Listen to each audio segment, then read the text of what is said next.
What is going on, guys? It's Jericho here, and this is my final game as a third prestige.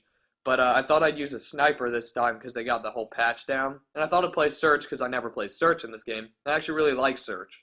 It's actually pretty fun. So I sped off some parts where I either was dead or it was really boring. So you can just I don't know. I think I finished 6-2, which is actually pretty good for me. And yeah, it is what it is. It's my final game as a third prestige. But what I really want to talk about is that whole mini Grizz situation that a lot of people are complaining about. And, well, I mean, and Hutch is the most notable, and I understand where they're coming from. Basically, the background is that you have certain people who are not playing the objective, and instead they're just spinning around in circles. Yeah, we're talking like domination or something. But yeah, I mean, I don't know. I have my own opinions, and everyone has their opinions, so you can't argue with opinions, but you can post your own. So my opinion is that, like many others have stated, I bought the game for $60. I'm gonna play it the way I want. I mean, I've always said that, and that makes sense to me. You know, you buy the game, you can play it the way you want. But the whole point, or at least the point I understood it from a lot of people's perspectives, is that being a mini Grizz here and, you know, going for 360 no scopes when losing is being detrimental to your team. Well, I've seen a bunch of people make some good responses to this, and one of my favorite ones is the fact that you can always play with a team of 6. And since every game is a team game except for free-for-all, I think that's a great point. You know, like if you're gonna complain about people not doing their job, quote unquote, on your team, why don't you just pick up a couple people and play with friends? You know, it is what it is, and I can see how you might be annoyed because you don't always have 6 people online as your friend, but you are given that option, and there's plenty of places where you can go pick up people that if you like how they're playing.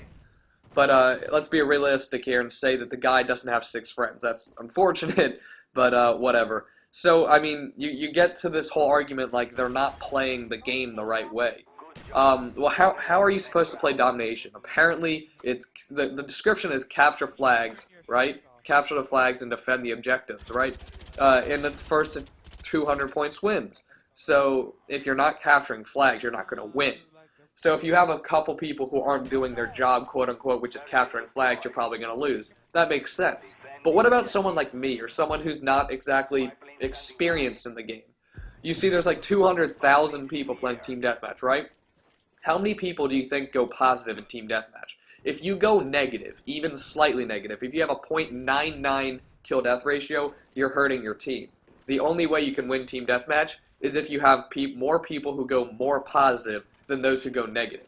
So you can make the same argument like, oh God, you can't be on my team because you're going to go negative. You're being detrimental. But they could not, like, what if they're not even sniping? What if they're using a 74U and they go 9-10? Then are you going to watch this, by the way? Look at that. It's right on him. And I don't even get a kill. What is that? Come on, Treyarch. But like, I don't understand, you know, that logic. If you're saying like, oh, they're hurting your team because they're not doing the objective well, what if you're not killing people well? What if you're using a 74U and you have an off game or something like that? I guess that's a different story, but what if you're legitimately not great at the game? Are you going to go into Team Deathmatch and tell every single person who goes negative to, you know, get off the game because they're hurting your score? No, probably not. And then there's like the argument, oh, you can just backpack, you know, you can just get a bunch of kills and offset the kids who are kind of bad. Well, can't you do that with domination? Can't you just capture more flags to help offset those who don't capture any flags? Same thing goes for search and destroy. Like, the search and destroy is interesting because there's 2 objectives. It's either plant the bomb or kill all the team members. So what if you have people who are only going for the kills?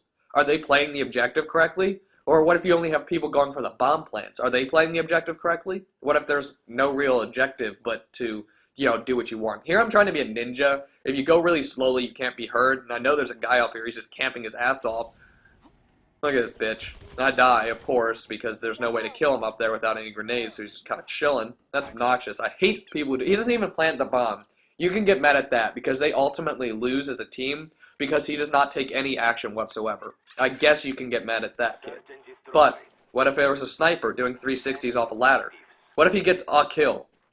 Is he helping the team, or is he being a detrimental part of the team? I don't know. It's up to you to decide, but, I mean, you got to take into account these things. What if you're playing domination? A lot of people bring up this game type because that's the most popular kind of objective-based controversy. What if you're playing domination? I definitely deserve that kill, by the way. He was moving so fast, I had to quick scope the crap out of him. Do you see how fast I scoped in? Oh my god, it was barely any scope. Uh, yeah, right, Jericho. Yeah, you ain't Grizz. But, what about, like, I don't know. What about if you have certain people who... Alright, see, now I'm just being Grizz. Now I'm just showing off. I'm sorry. I'll take autographs later. I can 360 all day and miss shots while I'm doing it. But like this, am I hurting the team here by doing this? I mean, I thought it was pretty funny. I got the kill, but are you going to be mad at me for doing a 360 there? Like, if I was using a sniper and I did that, I bet you more people would have been like, wow, why are you doing that? Like, fanboy or something like that. I don't understand. I mean, if I got the kill... And I understand that a lot of people would do 360. I want to look at that hit marker too. I understand if you get a lot of 360s and you don't kill a lot of people and you go negative like 5 and 25 and you lose, there could be an issue there. But a lot of the people just don't go around spinning the entire game. You know, they go for various montage clips, and that usually doesn't consist of sitting on that ladder to my left for 17 minutes in a game. I mean, if it does, then you could have an issue. But I guess what if you're playing domination and you have 2 out of 3 flags captured? Is it being detrimental to the team if you capture that 3rd flag? Because then they spawn everywhere. You can't spawn trap them. You have no idea where they're spawning.